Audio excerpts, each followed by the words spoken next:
Good day to all employers in Hong Kong. I'm J. Rich Malit from Davao, Pampanga, Philippines. I'm 35 years old, I'm married, and blessed two children, ages 14 and 12. My highest educational attainment is high school graduate, and my hobbies are singing and playing basketball.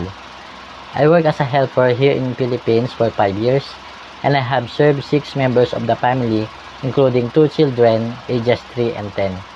I also taking care bedridden grandpa in changing diapers, bathing, feeding, and change clothing aside from doing household chores like cleaning, cooking, ironing, washing the dishes, gardening, car washing, as well as taking care of pets like dogs and cats.